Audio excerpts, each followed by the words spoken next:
Fear Coded, a podcast where we talk about media from the horror genre and take a queer reading of a single book, video game, film, podcast, or TV show to explore just how queer horror can be. Our voyage through Lost at September is coming to a close, but we have one last stop on our cruise through the stars? The ocean of nautical horror has expanded with a different kind of ship altogether as we discuss the 1997 cult classic Event Horizon, which was written by Philip Eisner and directed by Paul Anderson. I'm Marilee. I'm Tyler. I'm David. And I'm Cass. Cass! That's right. Where we're going, we might not need eyes to see, but we do need a friend. So we brought our Glitterjaw buddy and co-host of Distant Echoes, a Star Wars podcast, Cass. Cass, welcome back to Fear Coded. You joined us last year for our really excellent Hellraiser episode, and we simply had to have you back for this. Well, you got a friend in me. Oh my gosh! we said we're doing Hellraiser in space. Who do we invite to be guest? Oh, it should be Cass. Anytime there's Hellraiser in a different location, it's got to be Cass. If someone is getting strung up by meat hooks, we know who to call. Meat hooks, dial me. I'm ready. I'm ready for it. Cass, you have been talking in Distant Echoes recently about a decidedly non-meat hook, who knows, a couple episodes have gone by, series. Right now, you all are covering Star Wars Visions. Yeah, I don't think there are any meat hooks whatsoever, which is not a disservice because Visions is an entirely different thing. It's beautiful and pretty and lovely and nice and action-packed and not really gory at all either, really. Yeah. I mean, kind of, but not really. In a very pretty way. A very Star Warsy way to do gore, I would say too. Just like if you slice off a limb, that's it. It's fine. Yeah. That's all you need. Instantly cauterized. I do love that about a lightsaber. A lightsaber is a very efficient way of dismembering someone. That's true. It can get gross. There are definitely instances where it gets pretty gross, but that would take forever to talk about. So yes, we're doing Visions because the third season of Visions is coming out this October, which is right around the corner. And there are some tie-ins to the first season.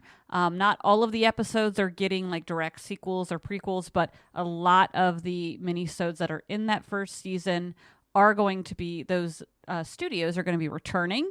And we're returning to Japanese studios, which is sweet. My bread and butter. I love it.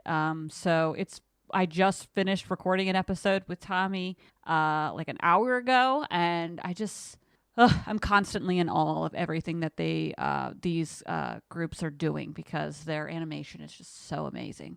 So. Well, that's fantastic. Yeah. Anybody who is interested in following along with y'all's journey, it has been a wild ride.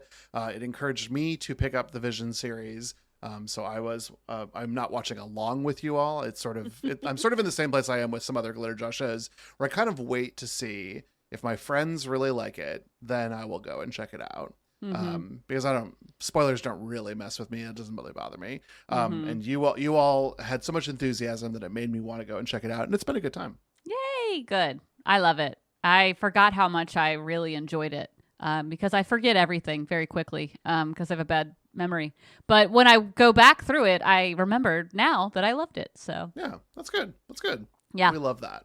All right, listen, now before we start explaining advanced physics using a pen and a magazine centerfold as props, I want to check in with my co-host and our beautiful guest to see how things are going for them in the cosmic ocean of horrors that our real world has to offer. What's making y'all scared, or what is making you feel prepared? Cass, as our guest, let's start with you. Okay, well, I'm scared because I didn't have a scared ready, but I do have a prepared ready. So that's what I'm going to stay with because I forgot how this show worked. I couldn't remember if we needed both, and then I was reminded, and yeah. So I'm very prepared. You're prepared? Double prepared. Wonderful. I'm prepared for Halloween because I've already decorated. I already have my decorations out. They went out last weekend. Fabulous. Incredible. Incredible. So yeah. I've got purple and orange lighting everywhere. I made some ghosts that I'll show y'all pictures of. They're out front. I did not pin them down very well when I first put them out, and so I came home and they were blown across the yard. Oh no. I was really sad, and then I was out there like staking them into the ground, but now they're really cute and they look wonderful now, so I'm very excited about them. What would you say is your favorite Halloween decoration so far? Like that I have out? Mm-hmm. Probably the ghost. So they're like chicken wire. They're tomato cages. And those are like $2. You can get those for like $2. And then you just wrap orange like outdoor lights around them. You put a plastic tablecloth over top. And then you put like gauzy paper over top, like gauzy cheesecloths over top, so it looks really stringy.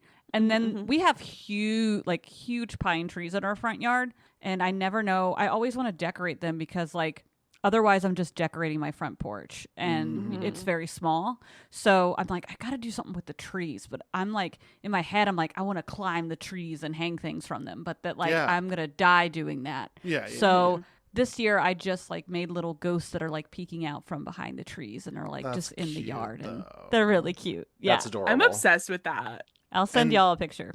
And they're all now tethered to the trees. Nobody can fly away. Nobody can get away. They all have grounding. Yeah, so they're not actually attached to the trees. They're I've like just garden staked them into the ground.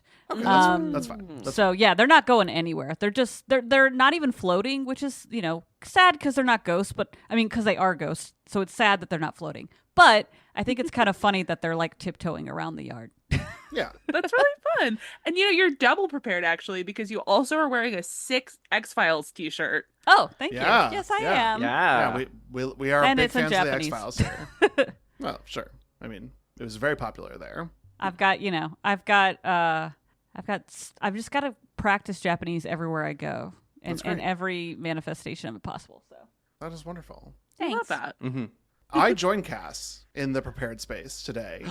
I'm prepared this week, and I'm prepared because of the bus. I love the bus. I love that. El autobus. I think the bus gets a bad rap. I think a lot of people look down on the bus, and you're wrong to do so, because the bus can help you get from one place to another place. What? Yeah, exactly.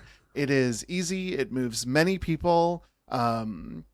Everything's updated and modernized these days. You don't need to pay with cash anymore. They've got Apple Pay. They got little bus passes. They got some app I can scan on my phone with one of those fancy QR codes. The world is modernized, and the bus has modernized along with it. And right now, we are limiting the types of rideshare programs that are available in my city, because they're bad for so many things.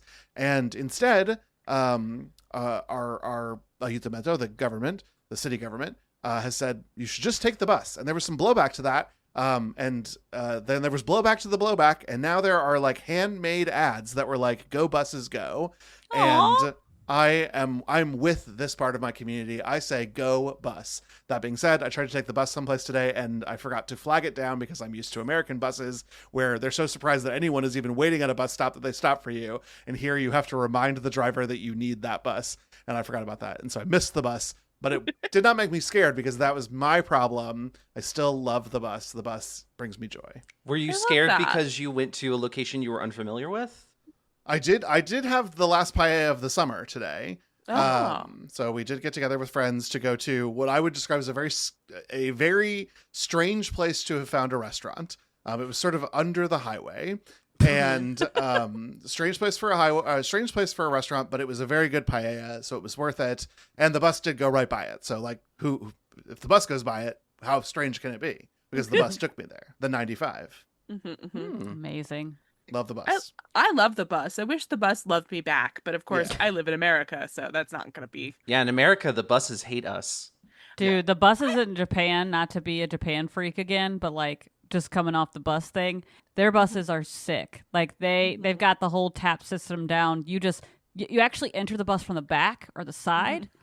Yeah, and you get out on the front. And I learned this about 10 minutes before I started using the bus in a different country by myself. I was up in a mountain, and Tommy, I remember I told Tommy, we've been using the subway system, which is also incredible there. Oh my God, it's so cool. But I was like, let's try using the bus. And we were waiting at the bus stop, and the bus comes up, and we're at the doors on the side, And we just stood there for a second because we were like, we don't know what the fuck to do. And then the bus just drove off. Didn't even open the doors. They were like, y'all are dumb. Y'all don't know how this works yet. I figured it out eventually. And I was like, now I'm a pro. And I felt cool. But the first time, it was just, we were expecting the doors to open. And it just sat there. And I could tell the bus driver was like staring at us like, they don't know what they're doing. And then they just drove off. Yep. The bus must continue to go. Yes. Yeah. The wheels on the bus, as they say, go round and round. They do. They go round and round, but what about you, Tyler? Are you going round and round? What are you feeling this week, scared or prepared? Again, I'm feeling a little bit of both, I have to say. I'm feeling a little hedging scared your and prepared. bets. Yes, I'm hedging my bets merrily, but I feel that sort of optimism that comes with an interested new hobby, but also the fear that comes with, oh God, an interesting new hobby. So okay. Marshall and I have been watching YouTube, and the algorithm has decided, like, well, you seem like a gay nerd. How about some videos of people painting models and building kits and stuff like that? Oh no, the Warhammer keeps going for you. It's not Warhammer though. It's not Warhammer this time. Yet. This time it's a guy. I've been there. It's a guy. He makes like weird imaginary West models or something, where he'll take like a typical model kit, like someone that's like just like Stagecoach, right?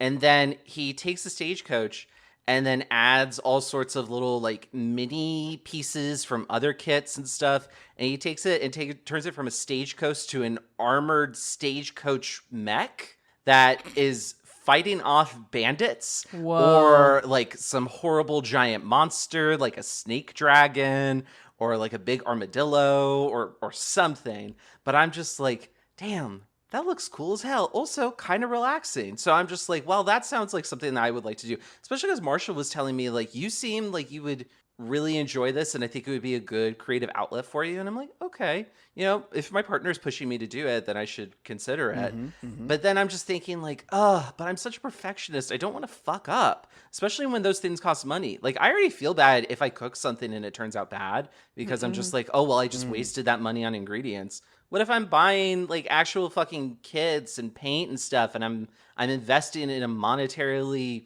expensive hobby, and then I make things look bad? So I'm scared of that. Tyler, I will tell you. I'm just sorry. I just got to tell you, go for it, because I had one of my hyperfixations was miniatures for a little while. I got the game, the Star Wars. I can't even remember what it's called now, but I've never played it. We played it once since I bought it, and now I just have the miniatures up here. But I realized that if you if you paint a miniature and you mess it up, most of the time it's very forgiving. You can actually dunk it in a thing of like, I don't know if it's nail polish remover or something. There's some type of like solution you can put it in, and then you can scrub all the paint right off, and you can do it again. So you have to be careful with it, because you can like melt the plastic very easily if you leave it for too long. But like, it's like this green solution. I can't remember what it is, but is it like acetone or like a different? I don't think it's acetone, because I think that would melt the plastic, but I can't recall. But it's some green mystery liquid that some miniature person who does Warhammer stuff told me to get, and so you might be okay there if that's your biggest fear. Yeah, honestly, that is my biggest fear, because I've talked about this before. I'm such a perfectionist.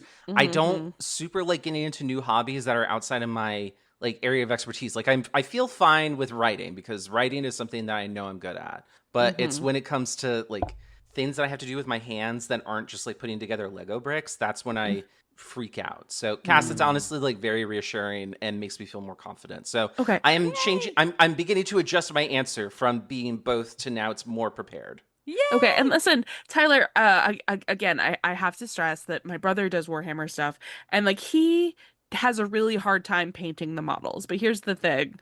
I genuinely think the first couple you're going to do, you're not going to be happy with, but every one you paint will be better. And I think that it's going to be really good for you to try it. Okay. Just try it. Get a little mini and see how you feel. Yeah, you're right. You guys are absolutely right. I think I'm going to do that. I think I'm going to do that. So yes, I'm definitely more prepared now. Marilyn and Cass are the ones who helped you. I want you to make mistakes and stare at them. Well, you should, but you can fix them. Making mistakes is like a very important part of the process, and if you never make any mistakes, that just means that you've never tried anything new, and that is paralysis. We can't be doing that. What I want Tyler to do is I want him to look at his little painted figure, and I want him to worry about the paint that's supposed to be the hand that has gone a little bit too far. And so the paint on the hand has gone onto the sword that the little figure is carrying, that Tyler thinks about it. And I will speak to him in this moment, and I will say, without your hand, there would have been no paint on this at all. So even if it's wrong, art done is better than art left untried. Yeah. Okay. And, like, can I just say real quick Yes. that literally, I'm not bullshitting you. The entire time you were saying that, David, my hand was down here and it was just getting tighter and tighter and tighter in a fist. The fear in your eyes when he Yeah. was doing that. Yeah. And I thought he Yeah. was just going to stop and just be like, I thought he was stopping at, I just want him to stare at it and hate it. And that was it. Like, it wasn't anything beautiful at the end. It was just like, I just want you to wake up in the middle of the night and hate everything you've Just done. hate it. Just hate it. Just hate it. No. But it's that exposure therapy, right? Yeah. Yeah. I know. Yeah. Okay. Mostly Well, mostly bullshit, by the way. Nope. Exposure therapy, mostly bullshit. You But mean in if this case- I go into a box full of spiders, I'm not going to be instantly cured of my fear of spiders? correct? Don't But, even speculate about that one. I hate that. but in this case, I'm right because it's coming from me. You know that, right? You're okay, great. That's true. Very Mostly valid. bullshit, except when it comes from me. When podcast dad says it, then I believe it. Sure. Marilee, are you feeling prepared or scared today? Guess what, gang? This is a quadruple whammy because Let's I am frickin' also go. feeling prepared. Let's freaking go, everybody. Right. So we're recording this a little bit in advance, but I'm prepared knowing that this is going to happen for me. And also when this episode drops, I will be more prepared than humanly possible because when this comes out, Hades 2 will finally have launched as a real game for reals. And I will be able to play it on my Switch. And I've been dying for like 2 years that game has been in like whatever beta testing. But no, it's finally actually happening. And I can't wait to play Hades 2. And we've lost Marilee to Hades 2. Yeah. That's Goodbye, why this. Blatro. Goodbye, all other games. I'm Hades 2ing for the next at least 2 weeks. So Hades Wow. 2 pilled. Yeah. Hades 2 pilled. I never messed around with that first Hades. I need to. I do I as well. recommend it. I really do think it's a very good game. If you like a roguelike, it is incredibly, like, the combat's really good. The art's fantastic, voice acting good, story good. They also have a really good anti-frustration feature, which I really appreciated. Because here's the thing. Zacharias is a god, so he has a god meter. So every time that you fail, if the god meter is on, you will become like more powerful, so that if you keep dying, you'll get stronger and stronger and stronger, so that you will by the end you are less likely to die because you're like tougher. I love that. I'm actually Yeah. having that problem. So I'm new to roguelikes. Tommy loves them. I just finished talking about on our last episode that in our kind of like Outer Rim that we're both playing Hollow Knight right now for the first time. I've never played it. I love it. But I get frustrated very easily. That game isn't as bad, but I love the idea of having like a reward for like continuing to try, because when I did Elden, and also another one, when I did Elden Ring, which is infamously, hard and tiring, I just completely gave up. I was so mad. Sure. Yeah. So And if you're one of those freaks who loves things that are hard and doesn't want it to be easier, then you can just turn the god mode off. okay, cool, good. I like Marilee, options. Can I tell you, this actually just convinced me to install Hades? Yes. Because I know it's on. I think I have it. I either got it through like PlayStation from like the monthly thing, or maybe have it on PC with Game Pass or something. But now I feel confident to tackle it. Same. Yes. It's really, really fun. And Zagreus has like a bunch of different weapons that you can like do. So every run is really, really customizable. And just like there are lots of different playstyle options. Every like god you encounter gives you different boons. It's so much fun. And like the mental math of trying to get your character to play in a way that you enjoy with all of the boons available to you is really great. Okay. Into And it. then in the second one, you have a different character who's going to be the main character, and with different gods, different weapons, different. I can't wait to figure out how to math lady me myself into winning with Hades 2 so soon for me. It's going to be great. Yay! Yay! Well, Descent into Hell, you must be talking about the film Event Horizon. The movie that we are here to talk about today is about a rescue vessel, the Lewis and Clark, which is going to investigate the mysterious reappearance of a ship that has been missing for 7 years, the titular Event Horizon. The Lewis and Clark crew is joined by the designer of the Event Horizon, Dr. Weir, as they try to discover what happened to her crew and where the ship has been. Once they're all aboard, things start to go horribly wrong as it becomes clear something terrible happened here. While the filming of the movie went smoothly, it unfortunately had an infamous troubled time in post-production. While initially scheduled to have 10 weeks to finish up the movie, Paramount cut the post-production schedule to less than half of that, only giving the editing crew 4 weeks to go. There was also a test screening with executives that went poorly, to say the least. Lots of footage, particularly gore from the hell visions in the last act, as well as the infamous blood orgy transmission, were cut from the film completely. Fans have been asking for a director's cut with those scenes added back in for many years, but the footage was lost for a very long time. When it was found eventually in a salt mine in Transylvania, which we will certainly see plenty of next month, the film was too badly degraded to use. Event Horizon was a box office bomb, only grossing $42 million of a $60 million budget. But over the years, it has gained a significant cult following. It has been claimed by fans as an unofficial prequel to the Warhammer 40K universe, as well as an unofficial Hellraiser movie. Cass, what is your experience with Event Horizon? We're going to go over everybody, but you're a guest, so we want to start with you first. Well, I had never seen this movie before, and I know, and I tried my best not to look up anything. Mm-hmm. And the connection and obvious, like the Hellraiser vibe is so high. Mm-hmm. I mean, that's all I could think of. And so I immediately was like, oh, I guess maybe this is why. I thought it was just because of the space reason that y'all have me on here. But now I understand because, as It's you know, Space and Hellraiser. it's perfect for me. And I tried not to look up the ratings because I really wanted to see how I fit and feel with it. Mm-hmm. And my first thoughts were that the story itself was really convoluted and silly, but there are some really cool ass things about it. Visually, it is stunning, like in terms of like not the crazy CGI, but like, you know, the PlayStation like 1 vibe, like Millennium Listen, CGI. they did their best. They had did. 4 weeks. I know, exactly. So like knowing that, and I watched a little bit and read a little bit after the fact, and I heard all about the salt mine thing, which is crazy. But like, yeah, like there are just some images of I just love the grungy, like early 2000s sci-fi feel of it. It's so cool.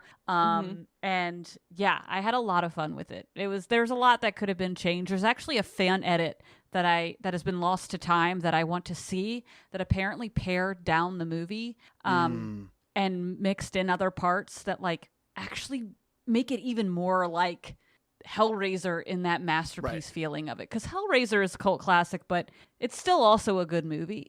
Yes. Like it still has a lot of cohesive parts to it.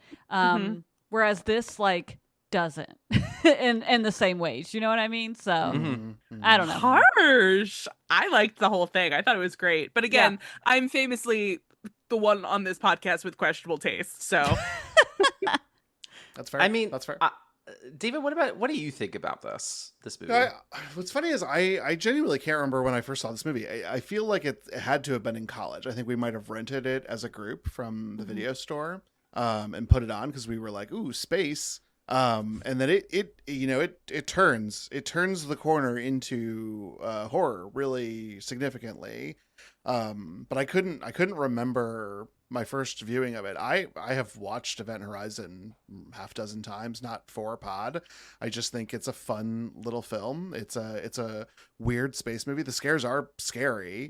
But not scary enough to make me not watch it again. And I really love this. I think the aesthetics are beautiful. I think Lawrence Fishburne is incredible. I think he's doing a really good job in this. I think it's always fun when Jason Isaacs gets to play, and he's like this really weird character in this one. I have a lot of fun with this movie, and I don't remember if I pitched this or you did, yeah. I didn't know if we had reverse engineered this just to have Cass back. But I've probably been thinking about Event Horizon since Cass came on and we talked about Hellraiser, because seeing this before Hellraiser was so weird to me that when I watched Hellraiser, I was like, oh, this is like Event Horizon, only in London pretending to be America. And in reality, everyone else in the world who had already seen Hellraiser was like, yes, Event Horizon, Hellraiser in space. Mm-hmm. So I love this. I love a derelict ship. This is a derelict ship, and it is so gross, and I love that. Space doesn't get to be gross enough. Cass, you and Tommy talk about this a lot on Distant Echoes. A lot of Star Wars people have been like celebrating that more recent entries in the franchise have been like grosser, but like even original series Millennium Falcon, which you're meant to interpret as kind of like a rundown ship, you could eat off the floor in that thing. Yeah. Like old sci-fi used to be so clean. Yeah. Tyler's like, I don't know. Chewbacca's been walking around that shit. It just might have some makes it fleas in there.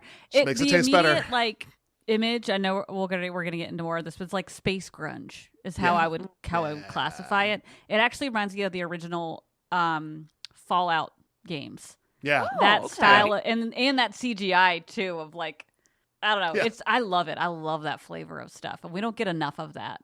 Mhm. So the movie's new for Cass. It's new for Marilee. Tyler, had you seen Event Horizon before? Yeah, I saw Event Horizon maybe like a decade ago, but it was like a one and only time that I saw it, because I think I remember having an experience closer to Cass where I was like, it was a little funky, but like it was fine. It was a fun movie.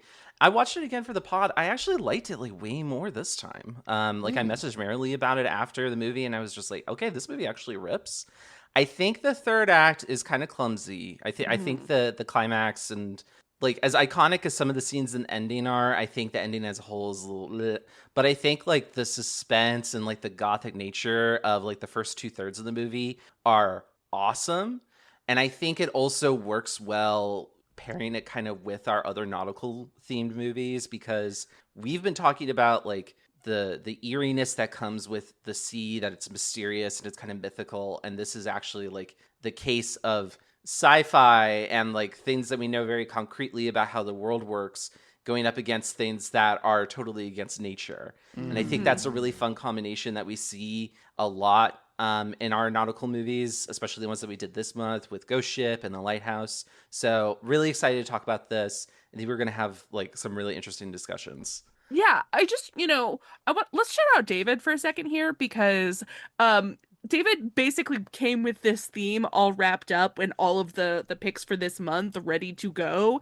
And each of them have been a banger. I think this is one of my favorite months thematically that we've talked about so far. And David just like had all of them ready to go. And I think this was so much fun. Did I pick The Lighthouse? No, that doesn't seem right. I picked The Lighthouse. Yeah, How I think The dare Lighthouse you? was the only one. I think you were you had everything else on it. And Merely you have heaped stolen valor upon David, and I get no credit for The Lighthouse. I shall. What is Wow. the sun medieval? I shall avenge myself. Well, that's just me, Cass. That's just Oh. me. Yeah, that's very. I love did it. at first think that you were going for a wiki sort of thing, that you were going to try to like William Dafoe me here. But you veered into, I don't know, King Arthur. Yeah, a little bit. I'm that's just the- really that's- excited for whenever we do a medieval horror. Oh, kind of oh. Oh, it's coming. It's Oh. coming for sure. Well, But thank you, Marilee. I had a blast with Lost at September. I love the sea, but I will be also glad to see the back of it, because I do feel like we have really nicely bookended this month with ocean stuff. But it also feels like we have now done it. We've done We've September. talked about pretty much everything that one could talk about. Are any of you seasick yet? Oh, Ayo. oh, That's at the end of the episode. Oh. Well, first, before we get to the end of the episode, we must get through the rest of the episode. So let us begin with our themes. So our very first theme for today's episode is A Sea of Stars.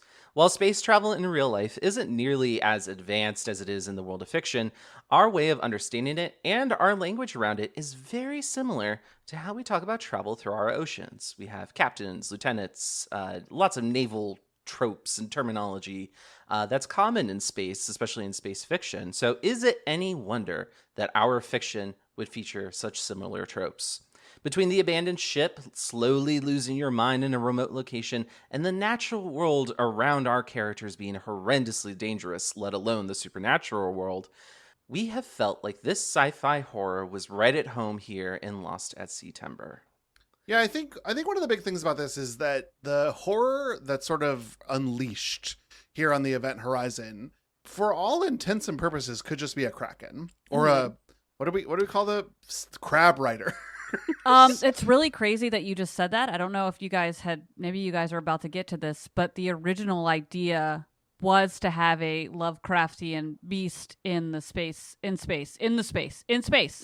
I'm sorry I don't have a citation for this. I will shout out and show you guys the YouTube video that I watched after this, but I watched kind of a long form video about why this is similar to Hellraiser, and then also like why one of the main reasons I said it was similar to Hellraiser is because there's over a dozen people that worked on this that also worked on Hellraiser. Especially I think it was the second unit director.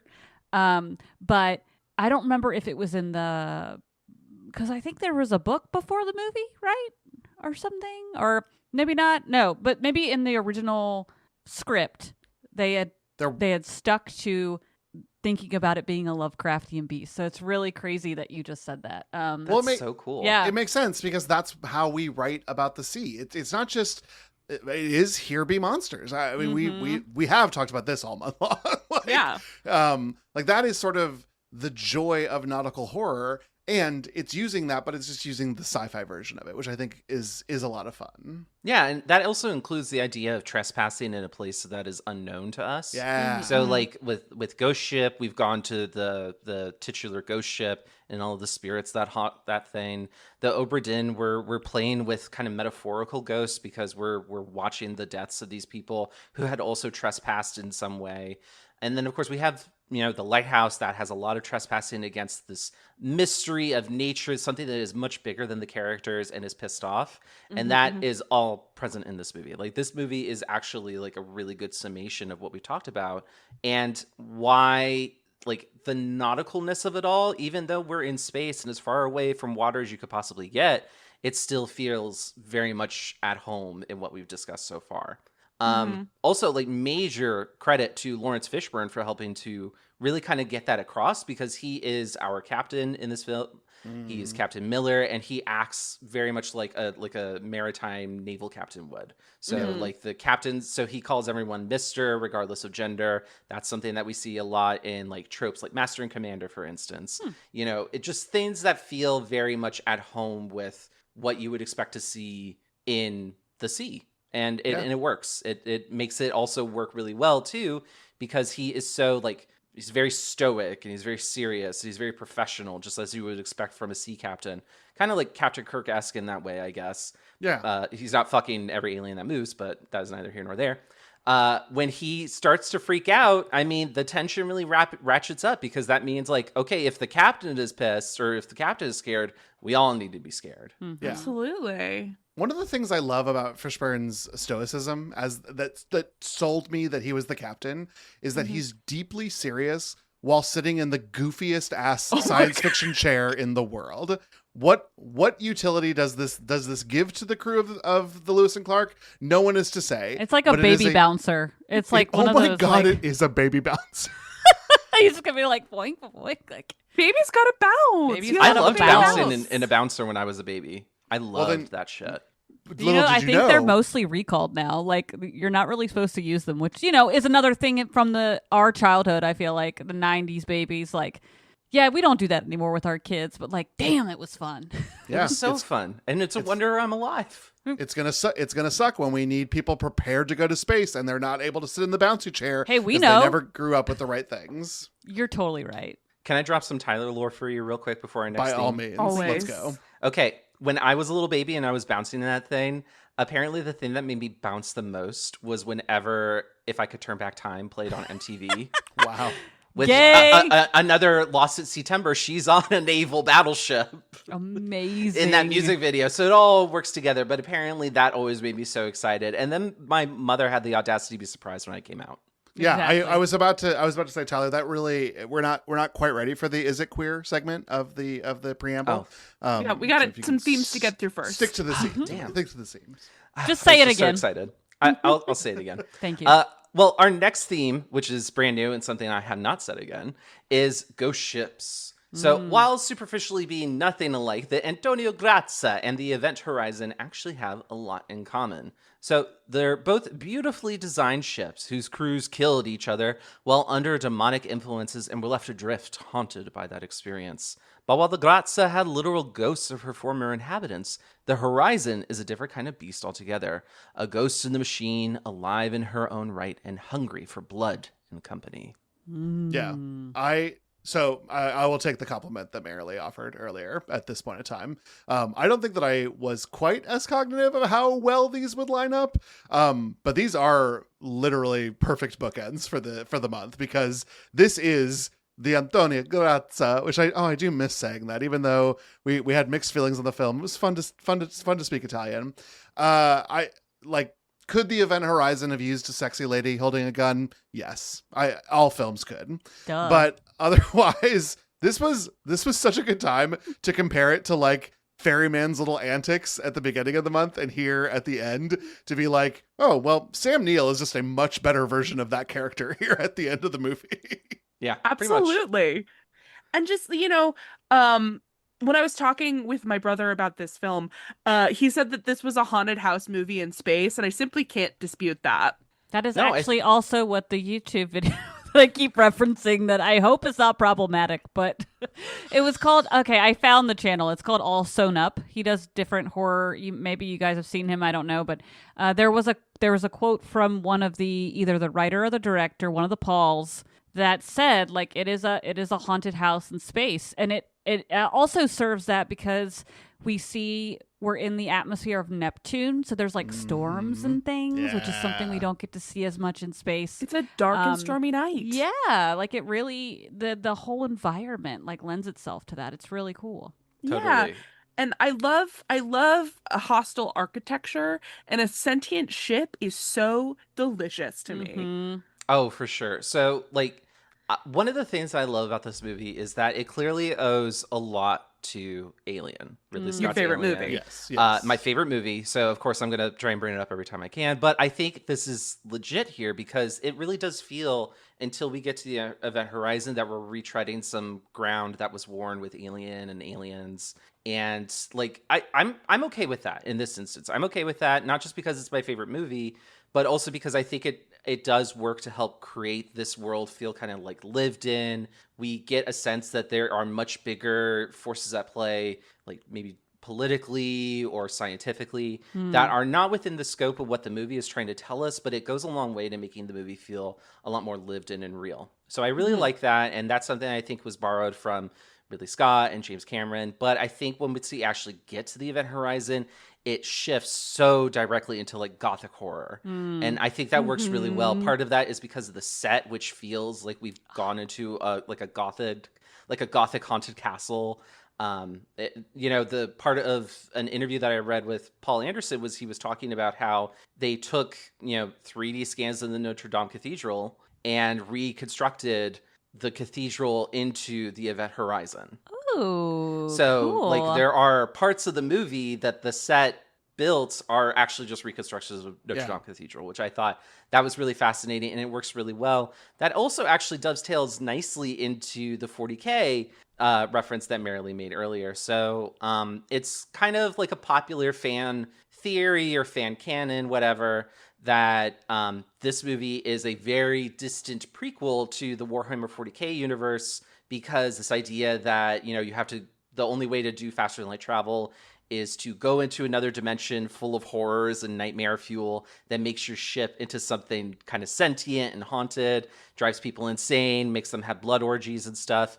All of that stuff is present in Warhammer 40K, where you have to travel into the warp, which is a nightmare dimension of demons and hell, and turns people evil and stuff, and makes ships sentient and and everything else. And I think that's like really There's cool. meat the way hooks, I'm pretty there's sure, meat in some hooks of the everywhere. art. Yeah. Absolutely, yeah. So, and there's like meat covering the walls of the ship. That's all very part of the course in Warhammer 40K. So I think that's really fun. That's a nice little dovetail, and that's actually what introduced me to 40K. I think was like a very long time ago when I heard about Event Horizon.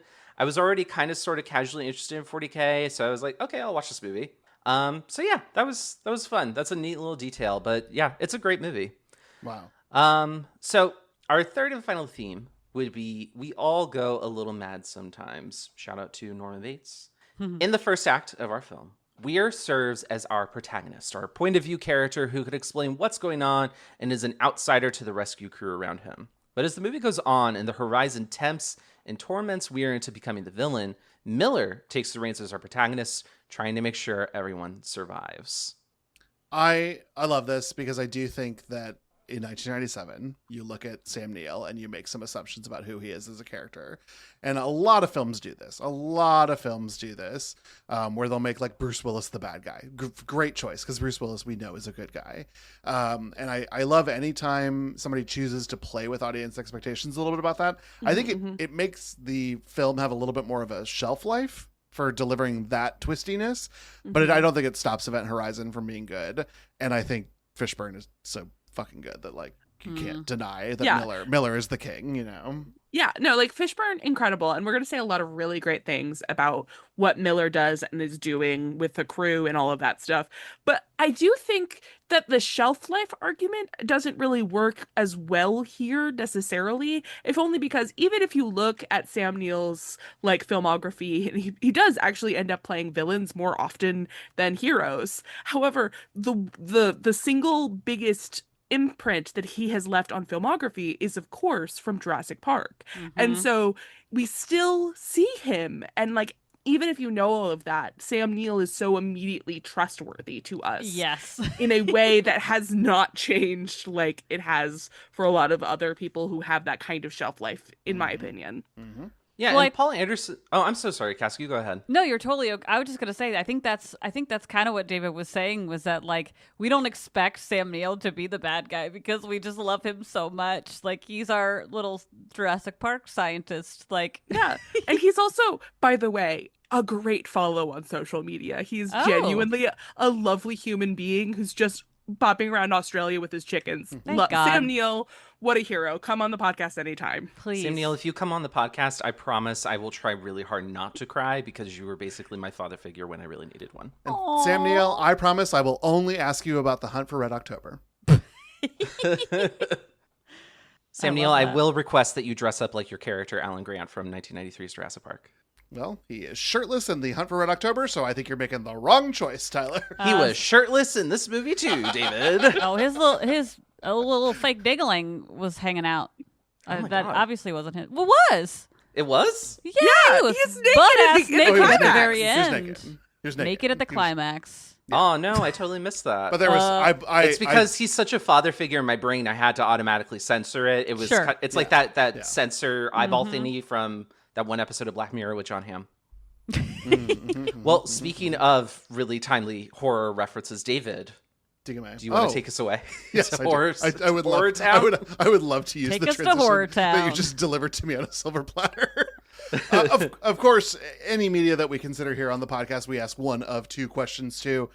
We ask two questions to. The first of which is it horror? So when considering the film Event Horizon from 1997, were you scared? Does this belong in a discussion of horror media? Yeah, I think this one counts, David. I don't know. Let me flip through my notes here. Blood orgy, eyeballs being taken out, explosive decompression. I think it's checking some boxes for horror here. Yeah, this is a very scary film doing very scary things to scare me all the time. This is a big scare one for me. I do think that despite not the blood doesn't really bother me. If the liquid in the engine room is blood, I don't care, as well established on Pod. But space is a little scary to me because of the whole like it's nothing. And we will talk about it, but gravitic warp freaks me out just a little bit as a concept. So I'm a little unnerved about that to begin with. And then the like capital H horrors start. And so like I was a little scared watching Sandra Bullock in Gravity, but like just a little bit because like she should be in a rom-com and I need her to come back to Earth and make that movie like Gravity 2 when you meet your husband. But this was scary because there's the threat of constantly flying out to nowhere in the giant sea of the stars. There is the threat of like the literal devil. And then there's also the threat of like super spiky engine room. Like there's just so many horrible threats in this film. Yeah. It's a scary as fuck the movie. Like there's times where I jumped, like even early on too. Like I think there's a lot of really good suspense in this film. Honestly, I'm with my co-host here. I don't find the blood and the gore actually that troublesome. Maybe because I'm tainted after we watched Terrifier 2 and now nothing will compare in terms of horror and gore. But like I think the suspense, the gothic-y parts of this work a lot better. And that's what, thankfully, we have more of in this movie. So, like, the visions that people are having, I found myself really compelled by them. I feel also that we got to know our characters a little bit more than we did in like, Ghost Ship, for instance. Yeah. And that made it so that when scary shit was happening to them, I was more invested in their fear, which then was, I'm an empathetic person, which made it my fear. Yeah. Yeah. I definitely agree that it is, I can tell that it is horror. It did not scare me really. Yeah, but I'm with you, Cass. I never was scared, but I had such a good time, and it counts, babes. oh yeah, I appreciate it. Like there is, I think I said this last time when we watched Hellraiser too. Like it's more of the feeling that I had with Hellraiser where I appreciate what they're doing. And when something scary happens, I'm like, ooh, that's cool. Like I kind of look at it like that's very neat. I'm so sad that there are some things that were cut from this because again, there are a few really cool moments that were not in this that I got to see in some of the YouTube footage. Like there's a total Shining moment where you know how they're in that the room with like the green there's like fluid. Yeah, it turns red. Yeah, that's in the movie though. Oh, I don't remember seeing that actually happen in the movie. Well, okay, cool. And it cracks and that's a very Shining moment. Maybe this also happened too and I didn't see it, but I don't remember I must have blinked and not seen this, but I thought, we'll see. I don't know. You can tell me or not, but there's a part where the blood is coming down the ladder and a body crawls down the staircase crawls down the ladder. That was the best part. You have to find this clip. There's and I'm pretty sure it's like after he turns into like the meat monster thing, like he crawls down, like slowly crawls. It's like some Resident Evil shit in the back of a hallway. Like I saw that and that was like the number one like chilling part of the movie. And unfortunately, I guess it didn't make it into the final cut, but like there's some really cool stuff like that in this. Well, that's insane. That's awesome. Let me just like in the defense of salt mines, we we actually use salt mines to store film a lot. Most of like the golden age of Hollywood's film stock is like in a salt mine in Utah right now. Wow. So the fact that this film was distorted in this Transylvanian salt mine is actually like really weird that happened. It sounds like hell. It sounds like some like actual demon shit is going on. Yeah. Like the universe didn't want us to see the parts of this movie that were corrupted, I guess. Well, it's okay because where we're going, we don't need eyes to see. No. It's so hard not to hear Rhodes at the end of that quote. I will just say I love the quote. Neil does fantastic with it, but it's hard for me to hear the words "where we're going, we don't need" and me not to hear Rhodes because that is what I was raised on. And that is a Back to the Future reference to all of the folks out there who haven't seen Back to the Future. Which, my God, stop the podcast to go watch. Marilee hasn't seen Back to the Future. Let's just stop recording. Click. We're done. Yeah, we're at the. What's the time mark on here? Pause and go watch. No, I won't do that because we're about to have my favorite part of the conversation. To be unfair coded, it's simply not enough to be horror. You also have to be queer. So let's discuss this movie using the concepts of queer theory. Can we count Event Horizon among the lauded queer movies that we've talked about so far? it's not the gayest thing we've watched. There's no Julia. That's what we need. We need Julia. Dude, hell yeah. If Julia had been here to seduce Sam Neill, even if it was whoever his wife, I forgot his wife's name again. Claire. Just like Claire, this driving nonsense. We'll get to it. Like even if Claire had been a sexier femme fatale and I could have given her some like queer power, I would have loved that. But as is, she's sort of like a fridged woman who's like driving Neil's character's Weir's actions. So I don't like her as a queer hero. I have a little bit of difficulty with it. I like some of the crew for queerness, and of course, there's it's a crew, so it's a found family. Like we've been talking about this all month long, and we even talked about it with Star Trek the month before. So we've been doing some found family. I'm not against that, but this was a little straighter than I needed it to be. And God, Ghost Ship had like fucking like emo metal going on. That felt like the straightest thing we were going to deal with all month, and yet here we are. And it's just, I don't know. We're not safe from the new metal because that is the song, like the theme song to the credits. Yeah. Prodigy. Yeah, that's right. Goes that's out right. to new metal, as it always does in early 2000 core horror. Mm-hmm. The 90s, man. Well, Cass, did you feel like this is a very queer movie? No, not gay enough for me. I think gay there enough. definitely was some gay stuff. I definitely think like Justin and Cooper, like I was hoping, I don't know, I wanted there to be some gayness there, but I feel like there was so much you forgot your briefcase. Like Yeah. that had, yeah, there was some. That was just Cooper having sexual chemistry with everybody. That's true. You're not wrong. That's You're not true. wrong.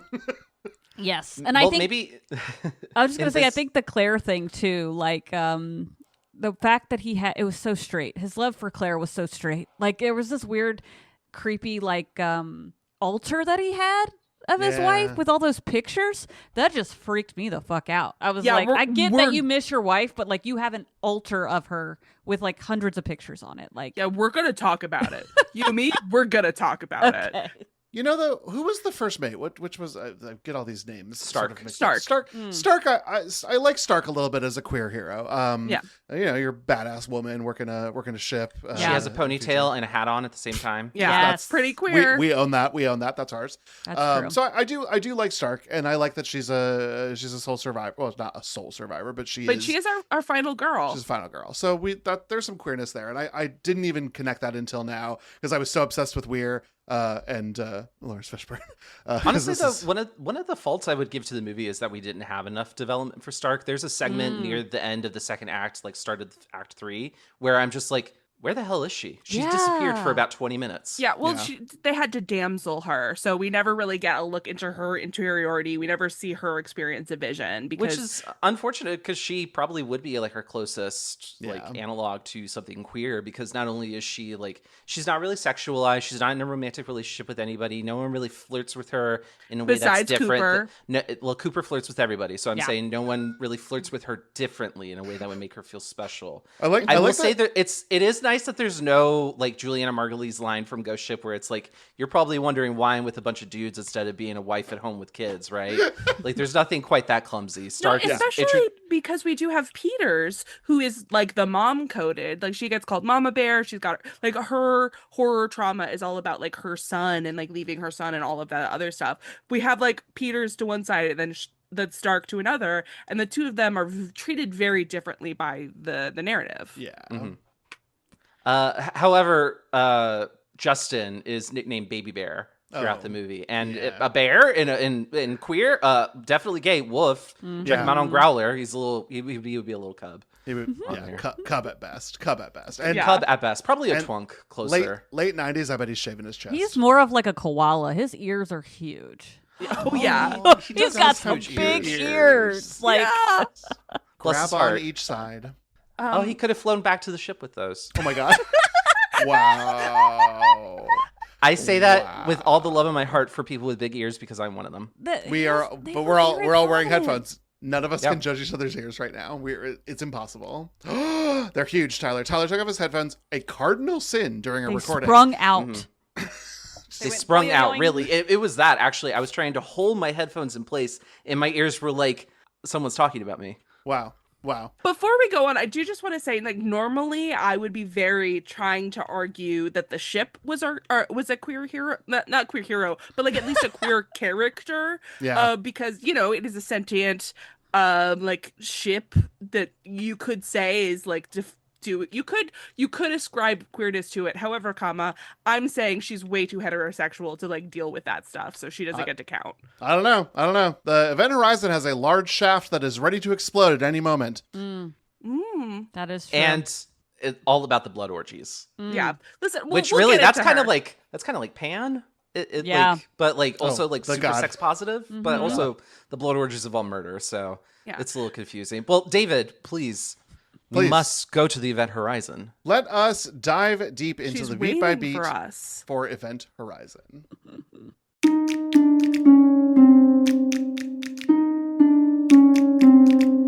The movie opens with Dr. Weir having a nightmare of himself floating, eyeless and scarred, on a ship in deep space. When he wakes up, we see his walls covered with pictures of a woman with red curly hair, but he goes through his morning routine alone until eventually the camera pulls back to reveal a giant space station, and an intercom message orders him to report to the Lewis and Clark. Aboard the search and rescue ship, the crew isn't happy about being called to do this mission, but they all board their grav tanks and they are off. As they approach their destination, Weir wakes earlier than the rest of the crew and follows a mysterious voice calling his name, telling him she's so cold. Eventually, he finds the woman from all his pictures, Claire, naked and eyeless. She tells Weir that she's, quote, waiting before he wakes up inside the pod again because it was all a dream. Dun dun dun. Yeah, well, here's the thing. I do like opening with Sam Neill on this space station. I like him boarding the Lewis and Clark because it's a real, ooh, what's happening? I love the like weirdness with the crew right here at the front. I do not love this fake out dream because I think it's too early for a fake out dream. Okay. Or too late for a fake out dream. If the fake out dream had been the first scene, I would have also been okay with that. But I needed more time in the film before you do rug yanking. Interesting. Yeah, I think it probably would have worked better if it was just we hear a mysterious voice Yes. calling to him, or just the weird altar and just amp up the weirdness of the altar.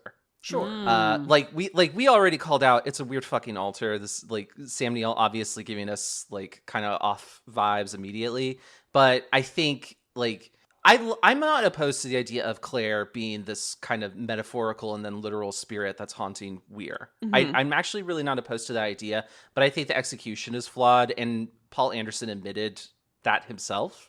So I think it's totally worth saying that is the case. It also is kind of giving me, like, if you look at photos of Claire, she looks exactly like Nicole Kidman's character in a movie that she did with Sam Neill called Dead Calm. And I just thought that was really kind of funny. Yeah, it was like... That's wild. Young Nicole Kidman, still with her Australian accent and big, beautiful red curly hair. That's so funny. Do you think they were actually pictures of Nicole Kidman? Or No, they were just not. They They were just not. look But they the look actress similar? that played her looks quite a bit like Nicole Kidman when she made Dead Calm. That'd be so funny if they just rode through some like photos and you like pause it and there's like just photos of Nicole Kidman. They were Just like, me, like 20 something years after the movie comes out, and I'm just going like frame by frame, like, wait a minute. Okay. Nicole Kidman, read your contract, girl. Read your contract. They should not be able to use your likeness in another film. So I love that we're all clocking Weir in his like weird portrait situation. Because again, I did also instantly know that man was unhinged immediately, because that is not sane behavior. I do think that that's more like having to do with our time more than like, I think at the time people would have seen, this is weird, but I think they would have more clocked him as like grieving maybe. Yeah. But to us, this looks like wild behavior. Yeah, I was like, what? Like I saw the two. So we see the like three pictures right next to his face. But then he gets up and he puts a picture on an altar of 50 other pictures. And it's like, ooh, okay. This man is not mentally well, for sure. Yeah. It's what we're all picking up immediately. And I get they're in space, right? So it's like, okay, wait, maybe it's some weird, it's like that nautical thing where like you're on a boat and you have all the like relics of your memories with people. But it's like, Sure. That's a lot of pictures. It's a lot. I don't have Yeah. that. I don't have that Yeah. many pictures of me and my spouse. Can we I have truly our don't. Claire conversation now? Because I know that Tyler and David have both said that they don't like what's going on with Claire, but I kind of approach it from a different direction. I'd love to talk about it a little bit Sure. here. Go ahead. I don't know if you guys remember, but from our Hellraiser conversation, towards the end, I posited that the movie kind of felt like a bit of a time loop to me. And watching this movie, I instantly got that same time loopy flavor again. Especially like everything that happens, like the way that we see Weir, like he's got his same scars and everything, like floating right like there, right? And like the ship is like saying like it's calling to him in particular, as well as the fact that we learned that he designed the ship, and like he wants to get on the ship really bad and all of this stuff. And we learn later that Claire, she died because at least in his mind, because he was ignoring her because he was working on the ship too much, right? Mhm. Like when the first time I was watching it, I thought that we were gonna see her like in the footage of her, like she died because she was part of the first crew or That's something. what And I thought too. Yes. yeah, but that's Mhm. never the case. It's like the ship wants him because he created it. He created it because he has a connection to the ship because of the time loop. And like, I don't know, just in my mind that all of these things are working together and can create an interesting narrative if you try hard and believe.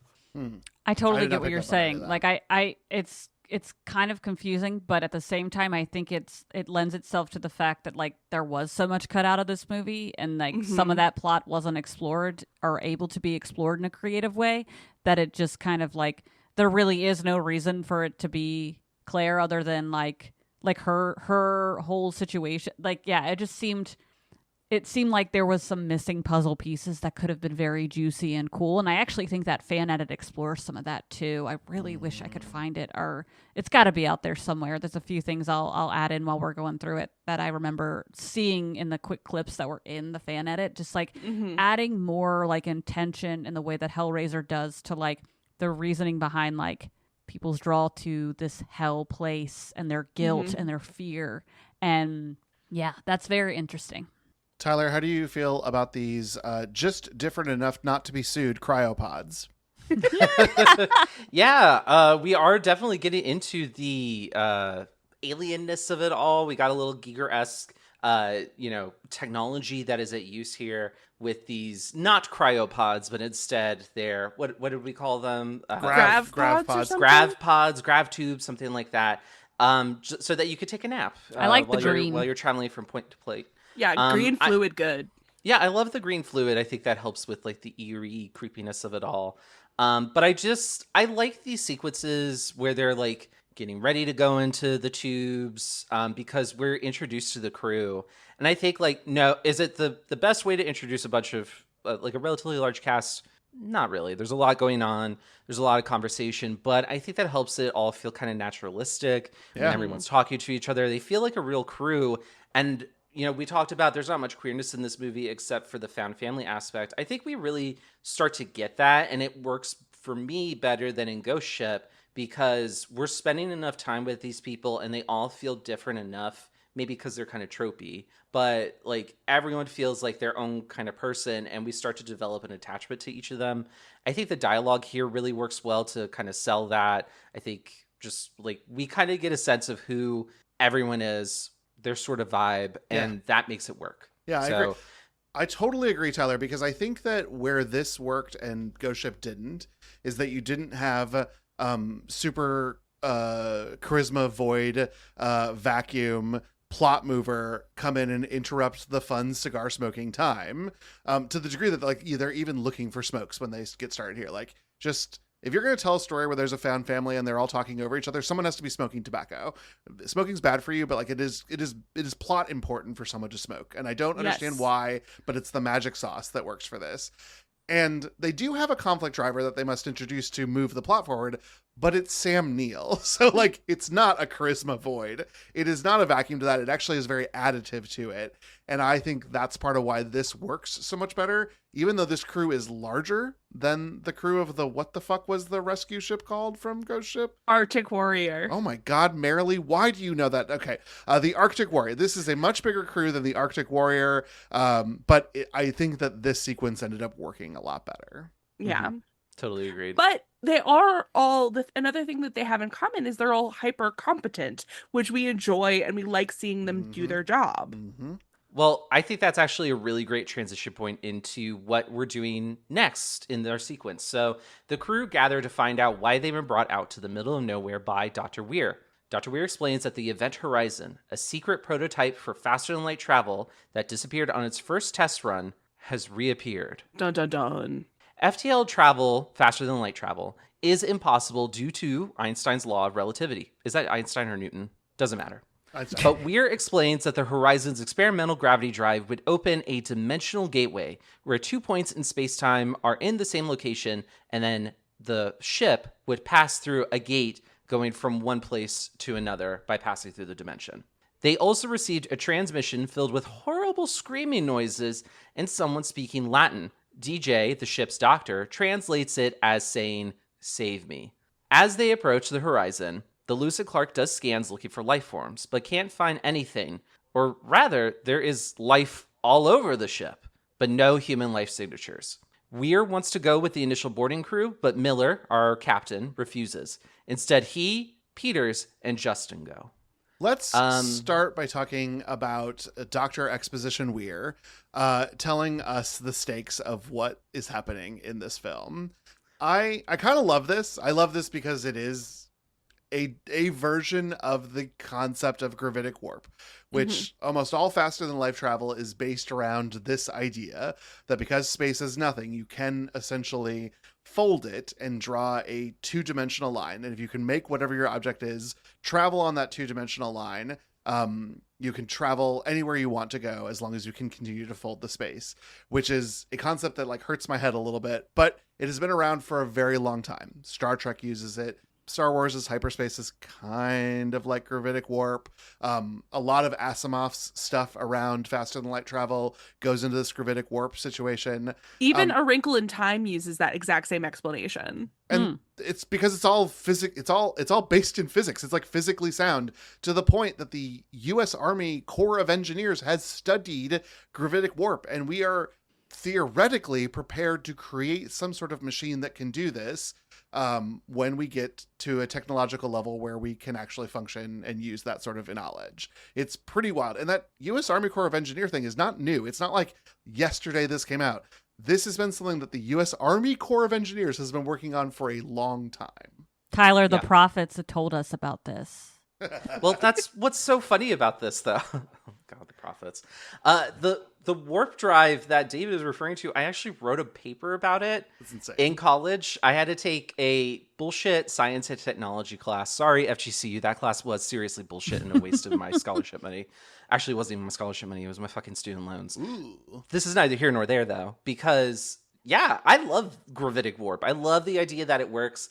I really love Sam Neill's presentation of gravitic warp and how the Event Horizon's warp drive works, because even though we do have very stereotypical late 90s in English please doc kind of dialogue, which typically I hate, but it's Sam Neill, so I love hearing Sam Neill explain things. It feels like ASMR to me after growing up watching him in Jurassic Park and watching him explain how frog DNA works, and then velociraptors can transition from male to female.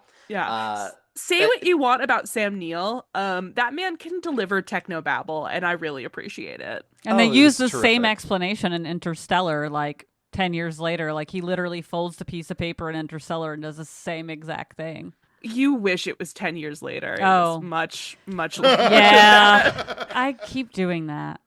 I'm sorry the passage of time is so cruel and relentless. Yeah. It wouldn't be if we were traveling at the speed of light. That's the thing. That's true. Yeah. We keep talking about Ghost Ship, which I truly did not expect. when I first started this movie. But there's another bit of fun symmetry here between Ghost Ship and Event Horizon because it basically plays out exactly the same thing as it did in Ghost Ship, where they're having problems like finding the ship on the radar and almost hit it when they first pull up, which I thought was so funny. Actually, that's a really good call out, Marilee, because I remember when we talked about that, we discussed how we like it when technology confronts the supernatural and technology doesn't know how to interact with it. So when we place all of our trusted technology and it fails us, it's extra scary. Yeah. That's exactly what happens here. I mean, the way that Sam Neill explains warp drives, it feels very Star Trek, right? But the way it's explained to the point and the crew's reactions to it are that they are not dumb people. They're competent crew people who are aware of the laws of relativity and how light speed is nature's speed limit. For them to be able to break that, they say is like, dude, you're fucking with time and space. Like this is crazy and very dangerous. You should not be doing that just from like a physical scientific standard. Like this is not okay. And Sam Neill is just like, well, we did it and it's possible and we're gonna keep doing it, which is why we have to go save the Event Horizon. I love that. It feels very creepy. And then it ends up paying in dividends later on because people start calling out Sam Neill's character, saying, like, you fuck with the laws of time and space, you think there's not going to be consequences. It's so good. And it fits with this idea that the ocean is something grander and much more complicated and impossible to understand than we could ever possibly know. So it fits also with our theme very well. Agreed. Yeah. One last thing before we move on. If you pay attention, starting from here and towards the rest of the movie where Sam Neill is wearing clothes, Weir has a patch on his jacket, like all of them do, that have their country of origin. And on Weir's coat is actually the Australian Aboriginal flag, and that was Neil's suggestion. He said that by the time this movie would have come, like, is set, like, the way that people react to things might have changed, and he suggested that, and I think that's such a really wonderful addition. Well, we got about 20 years to go, so let's hope people get really normal real fast. Fingers crossed. So the Event Horizon is split into two sections with a long corridor between them. The rescue crew split up, with Justin heading towards engineering and Peters and Miller going into the personnel areas. On the way, they notice several boxes full of explosives, and Weir explains that they're for emergencies, so the foredeck could be used as a lifeboat in case anything happens. Miller finds the medical deck and gets jump scared by a glove in my favorite, like, jump scare of the movie. Peters makes it to the bridge and sees a splot of blood on the counter, missing a giant wall covered in it, before discovering the ship's log and a floating, mutilated corpse. In the gravity drive, Justin is getting strange life readings before the rings around the core line up and the gate opens on its own. The center of the gate seems to be filled with liquid now, and he touches it experimentally before he's pulled in. And then a shockwave comes out, throwing everyone around on both ships and damaging the Lewis and Clark. Well, we're in it now. This is a horror movie. Yeah. There was Cass, I was just gonna say there was a great the fan edit. I think it's called Killer Horizon. I'm gonna look it up because I really want to watch it. But it makes it feel even more like Hellraiser from just the trailer or the tiny little clips that I saw. And they actually, like, during this part where Justin is approaching the liquid, he's like touching it.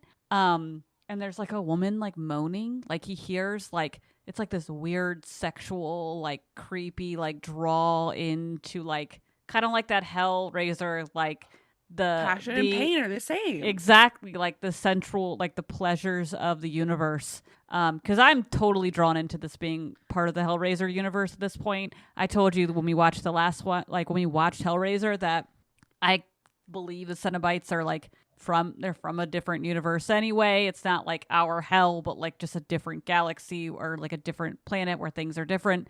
And they just like this drive is literally just like a giant lamentation. Like it's just a puzzle box. And I don't know if he made it or if he discovered it and just decided to work off of it. I know he said he built the whole thing, but it really feels like Like, if he built the whole thing, why are you building some BDSM ass grav drive with spikes all around it? Like, Y'all. how safe is that? You can make a lifeboat, but you're gonna build a lifeboat, and then you're gonna build a room full of spikes. Like, what? It's so Sephiroth coded that I love the engine room so much. It looks like the sort of thing I would have doodled when I was an angsty teen when this movie came out. It's incredible. It is gorgeous to look at.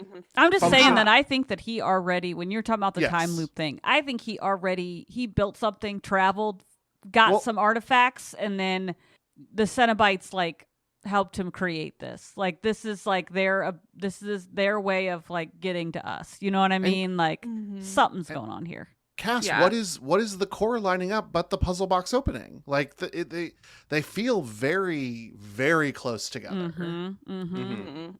I mean, this is just a giant puzzle box in the future.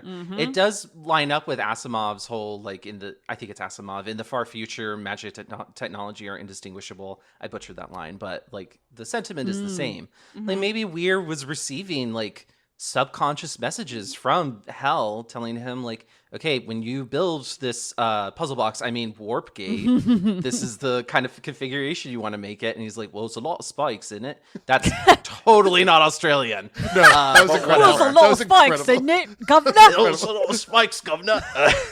I am so sorry to the entire continent of Australia and country. My bad on that one. But yeah, point being, like, I love that we have, honestly, it kind of reminds me of Star Wars cast. Like, there's a lot of like world building that goes into this, a lot of questions that are being asked that don't necessarily have answers, but our imagination can kind of fill in the blanks. Like when we watched like the original 1977 A New Hope, and Luke Skywalker mentions the Clone Wars, we didn't fucking know what that was, but our imagination went crazy with it. And it's kind of the same thing here to me, where it's like, what the fuck was happening to Weir when he was making the fucking layout for this thing, the construction of this thing? How long has he been in touch with the dark powers? Like, where did he get this idea? It's all kind of there, but it's so outside the scope of what we're doing here. And it's just a chef's kiss. So good. Yeah.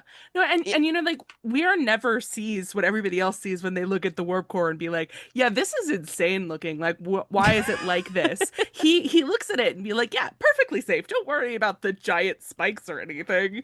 And just, you know, I was really enjoying this movie, but then once we step foot on the event horizon, I started to like really love it, because I'm obsessed with her beautiful neo-Gothic interior and aesthetic. I just think that she looks great, and she really brings the movie like a giant step forward in like the horror space, if you know what I mean.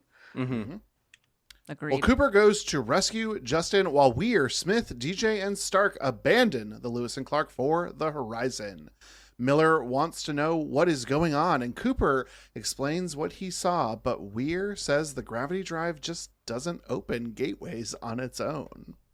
While examining the log in the infirmary, Peters hears a strange noise and goes to investigate it and sees a vision of her son with horrible sores all over his legs. The core suddenly starts to drain power. Weir goes in to try to fix it in the tunnels that contain all of its circuitry. Don't worry about it. And that's where he sees more visions of Claire as she asks him to be with her forever.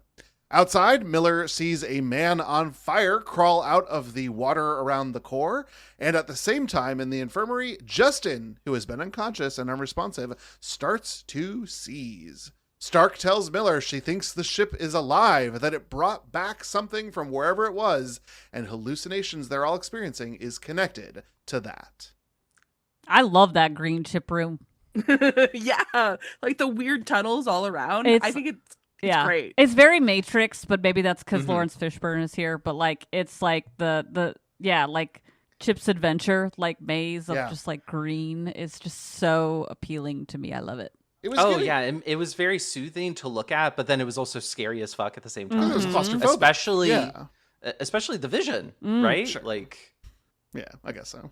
I thought that was scary. Like it worked. It worked for me. I wasn't scared, but I think it was scary. Yeah, Yeah. and you can see that Weir is scared. Like he immediately like denies it and like tries to minimize it to other people. But in the moment he's in there in the tunnel, the power like goes off and he's in the dark. He pulls out his flashlight really quick, starts flashing it around, and then the flashlight dies.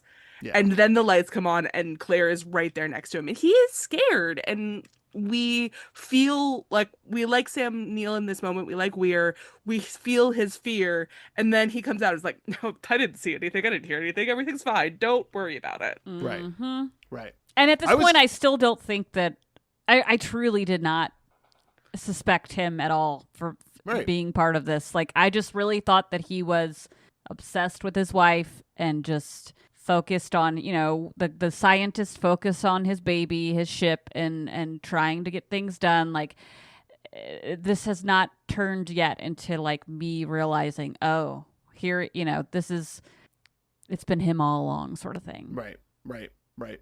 Yeah. We're, I Yeah, mean, Weir is just pretty normal right now. He's not weird. You know? Weird. The D hasn't come out yet, which it will.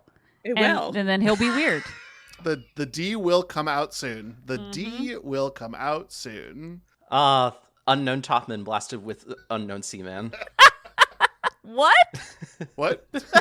Don't worry about it. What? Don't worry about it, Cass. Don't worry about it at all. I'm not worried. I'm intrigued. We're like solidly doing the horror thing now. Everything's scary all the time. Everyone's having visions.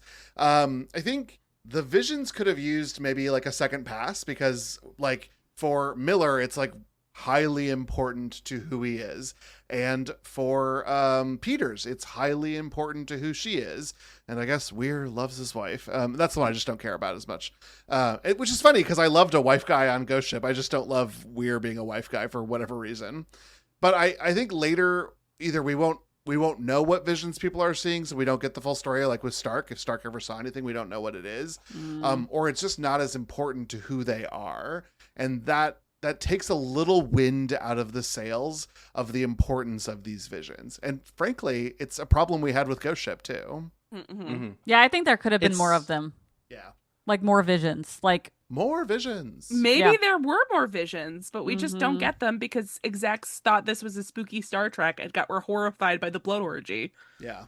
I mean, I think that's fair. Apparently, like the vision of the sores on Peters' son's legs were meant to have like maggots and stuff, but they had to Ooh. cut that. But yeah, If I you mean, pay like, attention to her dialogue in the next scene where they start comparing visions, you can actually hear her start to talk about, like, she says that her son was covered in like crawling, and she's like, they cut the maggots obviously, and the men all talk Hmm. over her, but it's a fun little Easter egg if you know what you're looking for. interesting. I do love the Ghost Ship vibes from this. And the Ghost Ship lowercase vibes of all of this Yes. as well, because this is totally fitting in with the like a Flying Dutchman sort of vibe. And I think that really comes along very well. And we're gonna see even more in that as we get into the next sequence. So in the infirmary, Peters hears a strange banging and flees to the bridge with DJ, Stark, and Weir. The banging followed her, and while Peters panics, Weir, in a daze, tries to open the door, but he's stopped by Stark. Everything suddenly stops before they get an alarm. Justin has activated an airlock and entered it without a suit.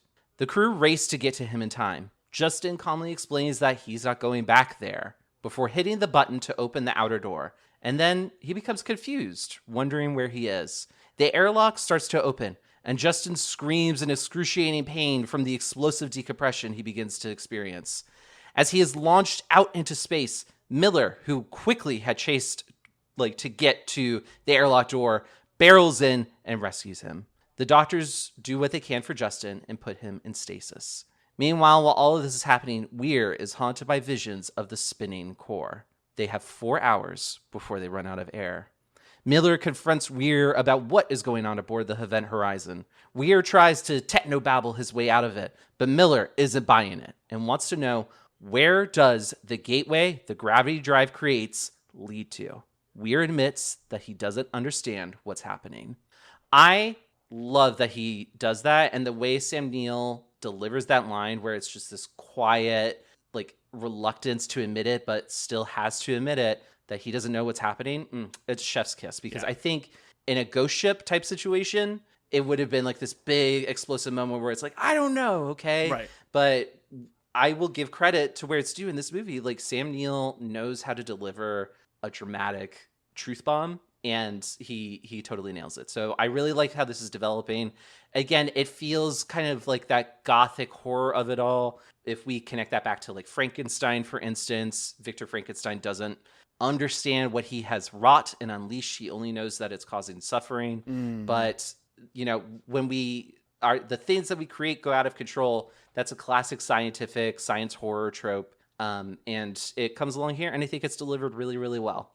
You know, Agreed. I hadn't really considered this in the Legacy of Frankenstein, and that's on me because it is a science horror, but I do think it's interesting to compare the two because Victor Frankenstein, the reason why he abandons his creation is because it opens its eyes and then he realizes it's ugly.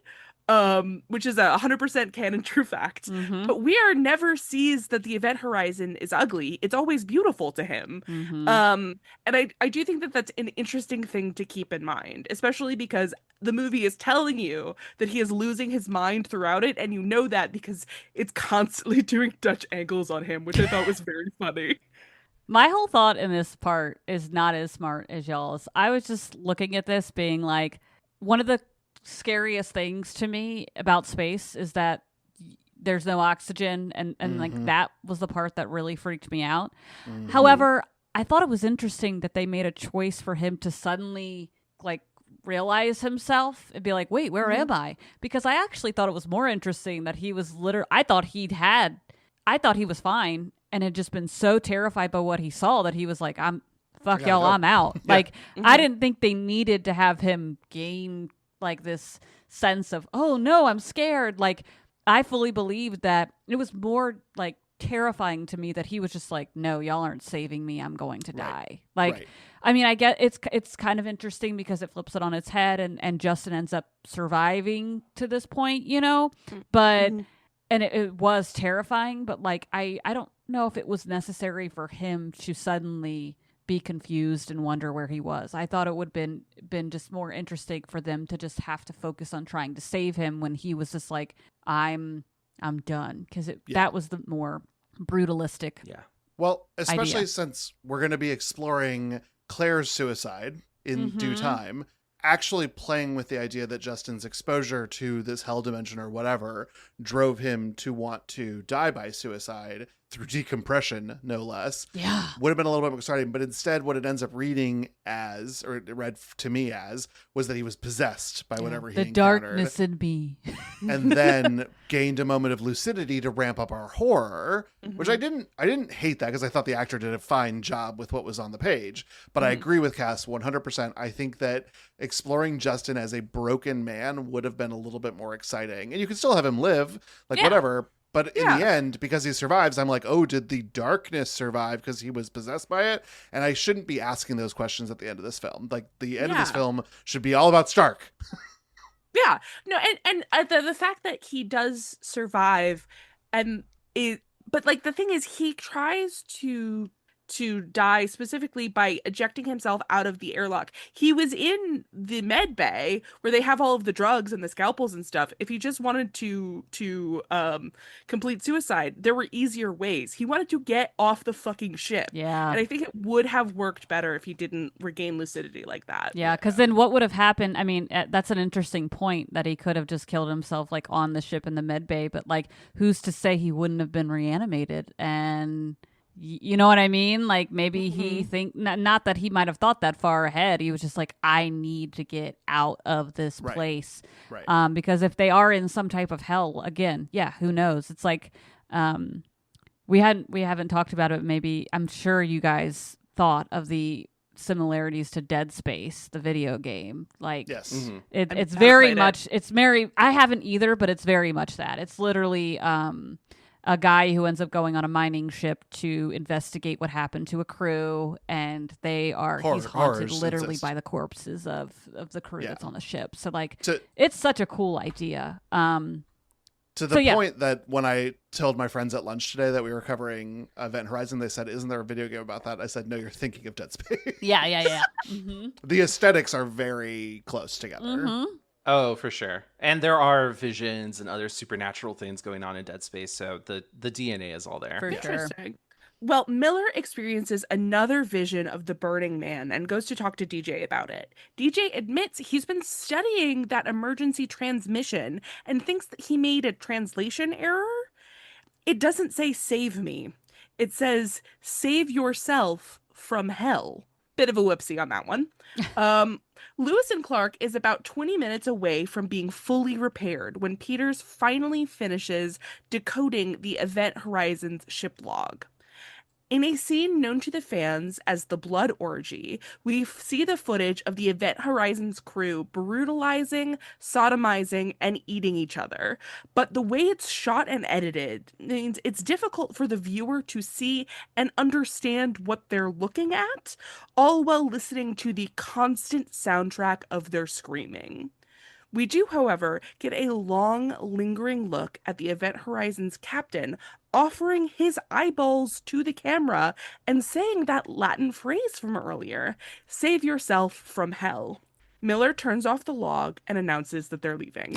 Fuck yeah. You're just like, So funny. bye. Fuck yeah. So funny and so real. Also, I didn't say this earlier when my first the Liberate Me. Like, I'm like, duh, I don't even have to know Latin to liberate me. Like, come on, guys. Like, I know that you're a ship's captain. He's like, what does that mean? It's like, In these English, are both all the please. English words. Like, it's just Yeah, really funny to me.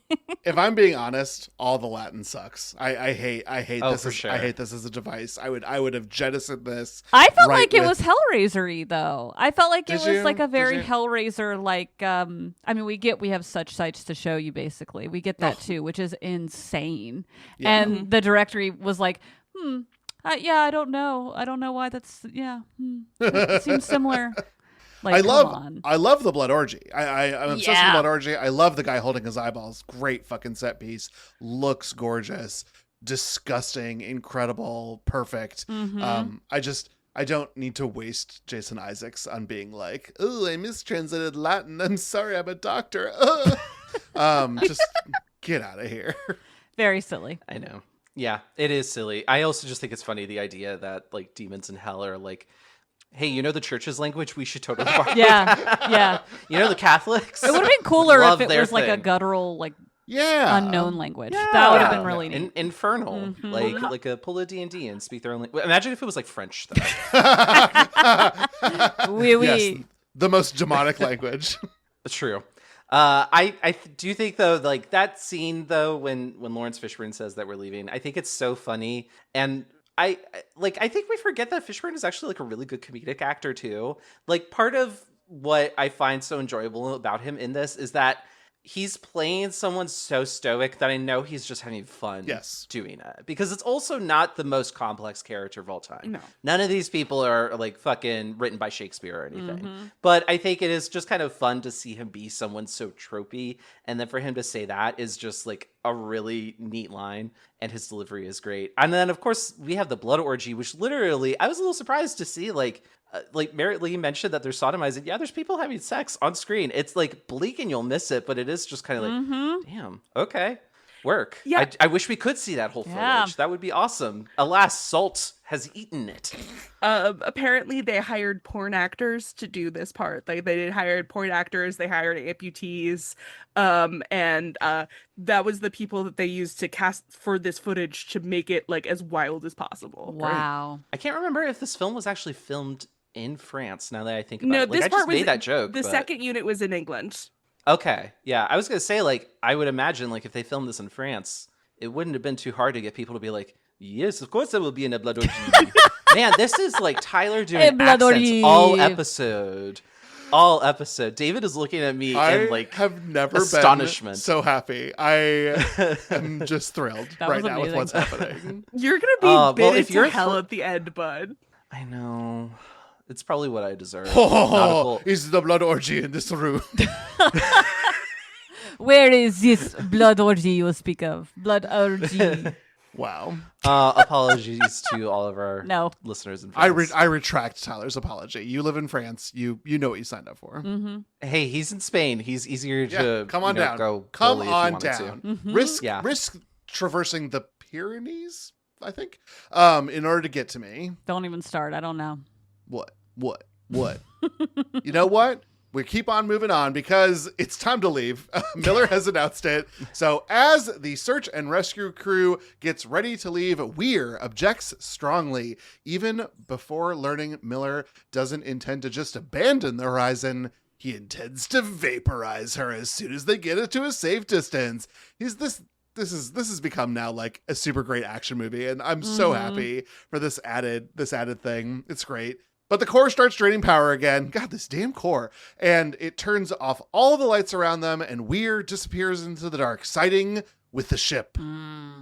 At the core, Peters is lured to her death by visions of her son. Upon discovering her body, Weir is temporarily knocked out of the ship's control, but he experiences visions of Claire yet again and is helpless as she completes suicide in his visions. This breaks him. Then an eyeless Claire tells Weir he'll never be alone again before removing his eyes.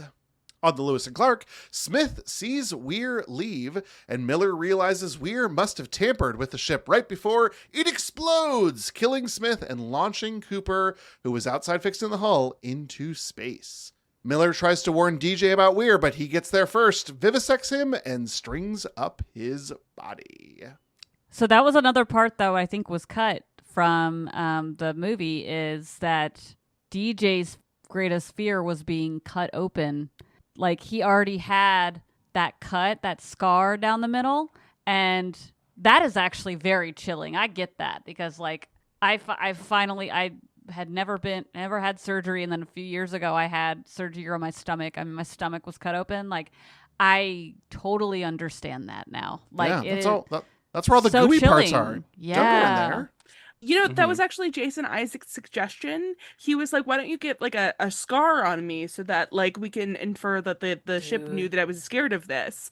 And I think that that's just such a great idea that he had, and it really like adds a layer. There was also apparently a lot more footage about him and his death that were cut that we will sadly never see. Yeah. And Yeah. I really think that DJ's death rules. Like the whole sequence as it is good. I bet it could have been better. I will say that I do think it is very funny that he gets taken out like a chump. Like he's like in the like conversation that he has with Miller, he like picks up a knife and like, oh, don't worry, I'll take care of him. Turns around, bang, he's dead. Yeah. Yeah. Yep. Very It funny. was I do wish that we had gotten more, because I That's actually what I find that wanted. really interesting. I feel like Jason Isaacs is such a good actor. He gets really into his roles. Yeah. And it would have been fun to have seen him have more meat to work with, because he strikes me as a character that had a lot more going on, but then we lost a lot, Agreed. which is sad. Agreed. But yeah, I think like since now the crew is starting to die, I think this really is like the culmination of our feelings about Ghost Ship versus this movie and our found family, because it is, as we talked about, we spent long enough time with these characters that we start to care about them, and there really is just like generally much stronger direction, or at the very least stronger performances from our core cast, because they are very talented actors. Some of the more like side characters have more questionable performances, but for our core people being terrorized, I think it's really good. So this makes me care more when our found family starts dying. So when Peters dies, it is quite sad. Yes. But I am glad that someone died on the spike. I was going to be really upset if nobody... Yeah. I mean, she didn't get spiked, like, entirely. Like, I was waiting for her to fall on the spike, and then she didn't. That's her, right? Yeah, Yeah. Peter. Oh, She just falls and gets crunched on the ground. Yeah. I wanted. She hits a bunch of stuff on the way Oh, down. my Totally. God. Yeah, that Yeah. was... Ooh. It counts as a vicious death, but I'm kind of with Cass. You've been showing me the spikes all this whole time, and they're so No, pointy. come on. Check out spikes. Yeah. And then somebody's falling a distance, and they're falling towards the spikes. But then Mm-hmm. she doesn't get skewered. I did really want. Not that I want Peter, like yay Peters, but sorry you had to die. You're in a horror movie. It felt very Um, puzzle box, too, though, when her blood became in the water. I was like... Ooh, it's Yes. a sacrifice. Are they trying to get sacrifices now? Like, you know what I mean? Like, oh, so close. I definitely feel like they probably wanted her to get stuck on a spike, but that is a practical effect that they couldn't afford or couldn't do in time because they had, of all, the post-production time was cut down by half, but also Less they than spent half. too much time making CGI water bottles floating in space. Should have saved some of that money and a and just had her pen. fall on a spike. And a pen. God bless. You know, I do. Listen, would have been better if somebody was spiked. I bet Miller was another candidate for he would have been great to be spiked. What about But a I do spike? think that it's interesting that seeing Peters is what knocks Weir out of it because, of course, this is a woman dead in the water with blood all around her, which is, of course, very triggering for him and his Sure. own very specific trauma, which, Yeah. of course, knocks him out of it. Yeah. Sure. Only for Absolutely. a second, though. Like, Yeah.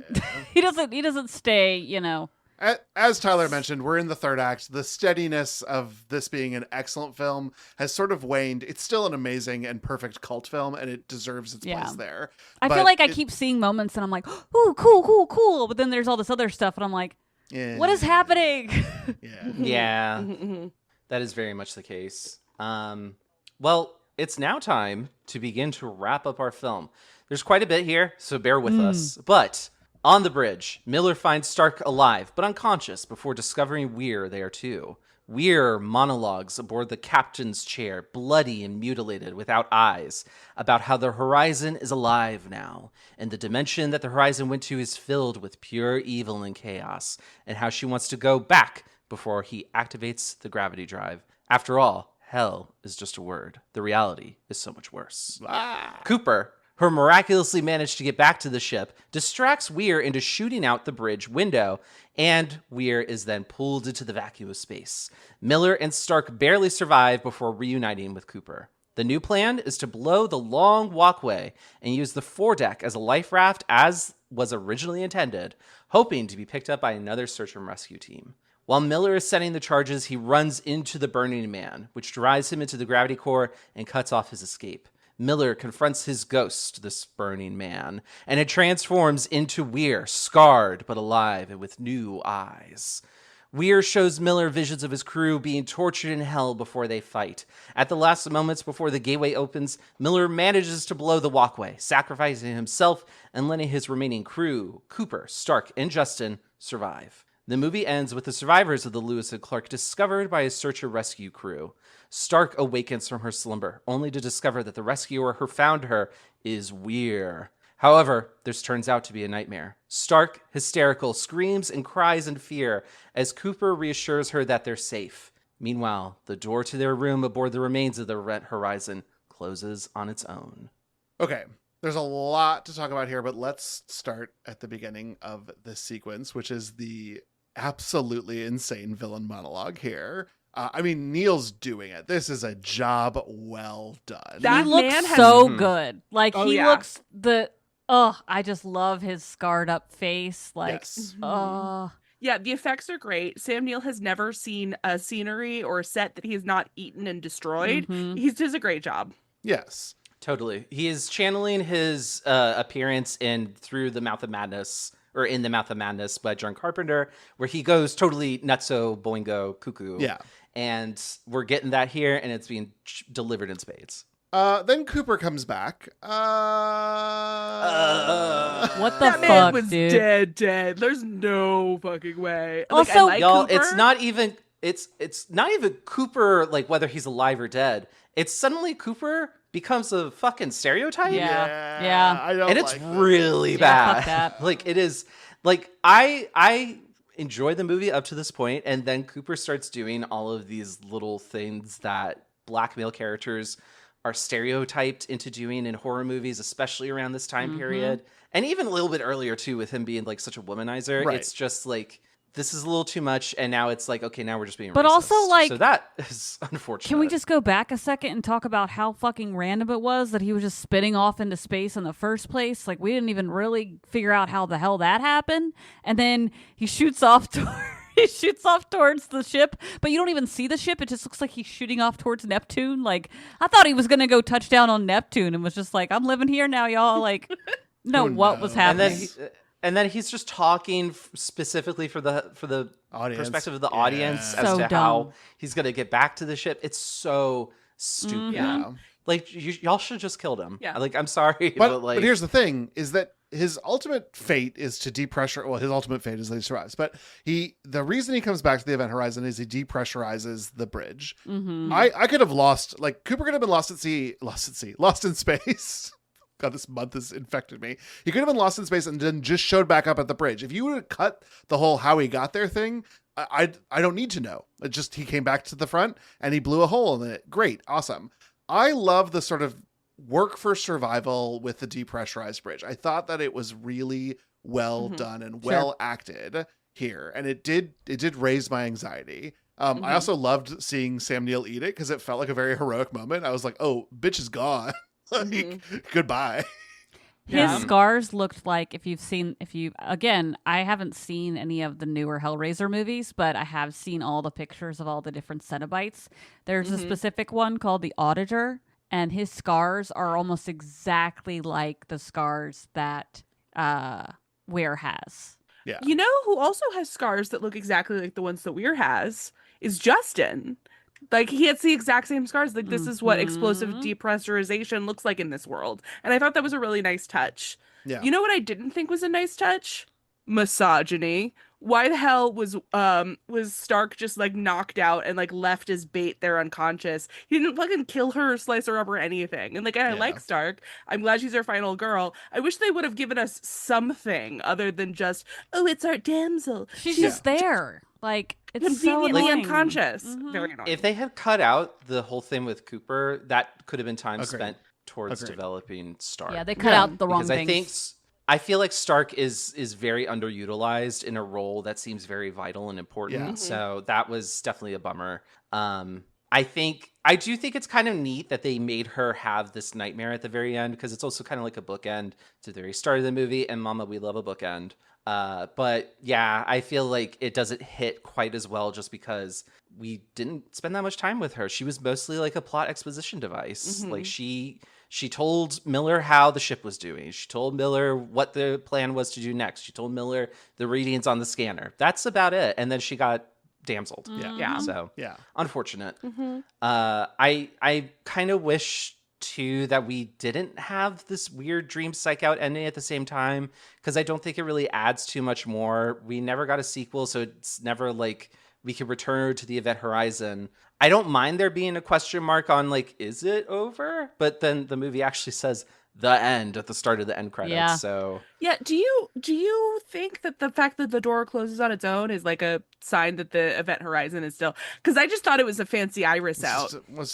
I think it's either a fancy iris out, or if you want it to be, it's a sign that the ship is still like alive. It's the future. Doors open and close on their own. Like That's true, too. If I fought for no other technology, it is that technology. Yeah, we've got that down. We've had that for a while.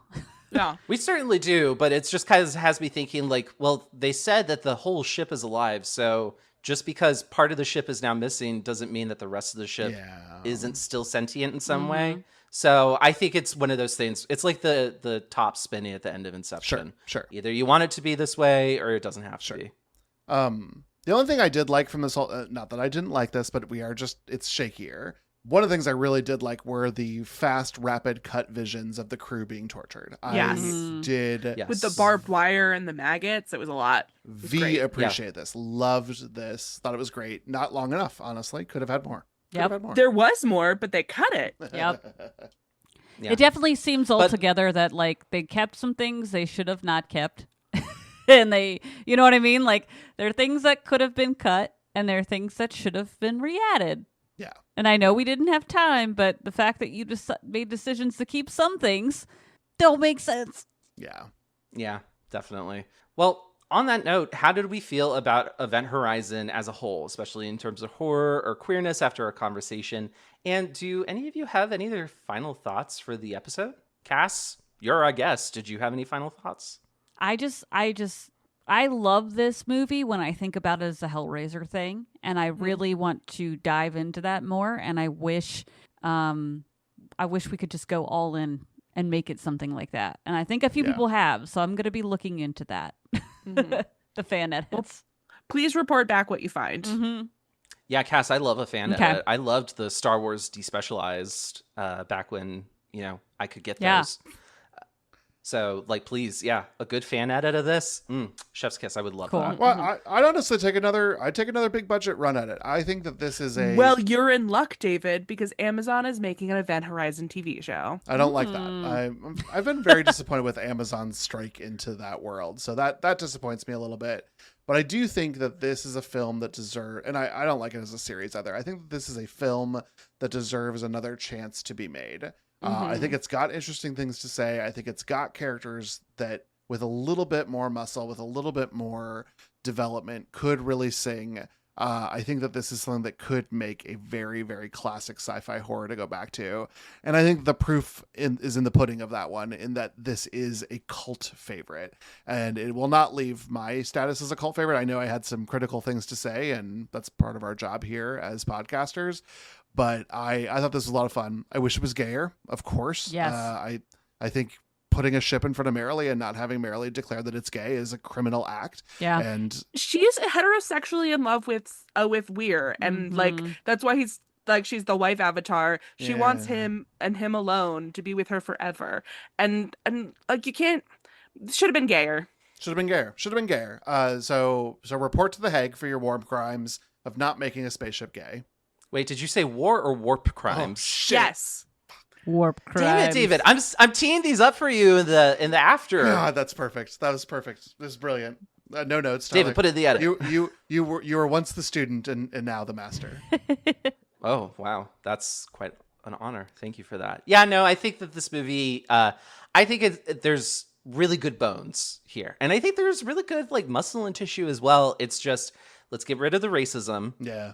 Let's recalibrate some of who we focus on in terms of character. Let's go ahead and make this movie be 2 hours long, because it's only an hour and a half. Yeah. And boy, does it does not feel like it to me. It felt like it was full and used every moment of running time. Unfortunately, to the detriment of the film. Yeah. So, good movie, good potential, really great prequel to Warhammer 40K.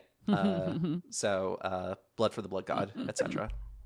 Well, thank you all so much for listening to this episode. Please remember to rate, review, and subscribe wherever you get your podcasts. And we might be leaving, but we are definitely not vaporizing this podcast from orbit. You can find more of us on Instagram and Blue Sky at FearCodedPod.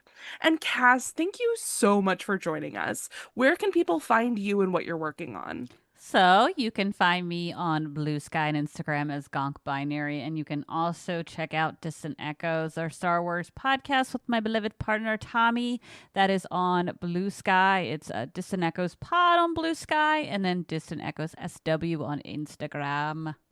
Thank you, Cass. Of course, Distant Echoes, along with this podcast, is part of the Glitterjaw Queer Podcast Collective. If you'd like to listen to more queer media podcasts, check out the full roster of shows at glitterjaw.com.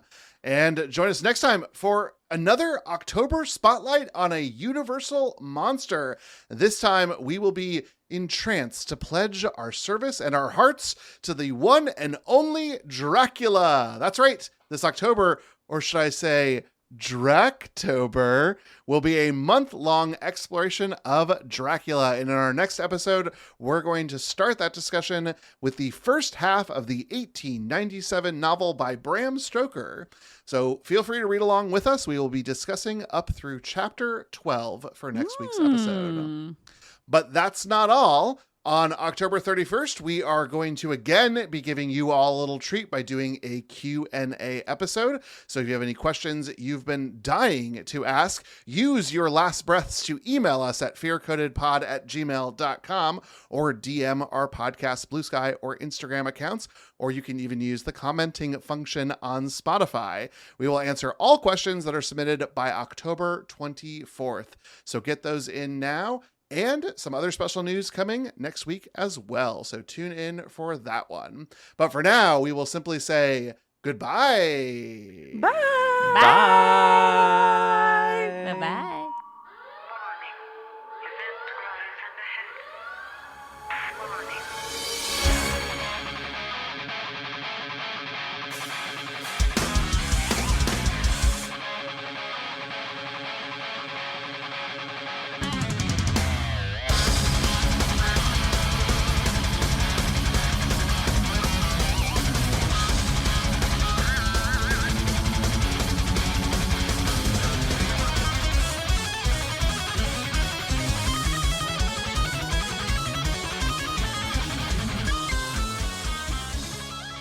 Well, a different protagonist than you originally started with. You must be talking about the film Event Horizon. It's okay. So sweaty. Wonderful. David, Descent into Hell is right there. Oh, fuck. Wow. Descent into Hell is right there. David, cut that out. David, well, leave that Descent into...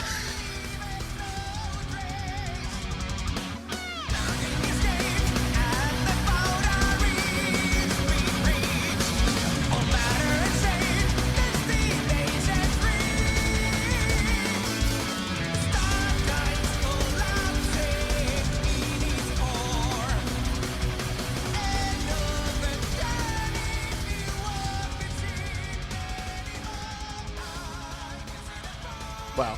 Well, let's stop anything else from springing out. Are you all ready to dive into the plot beat by beat for the 1997 film Hellraiser? Nope. Yep. That's staying in. Leave it in. Leave it in, David.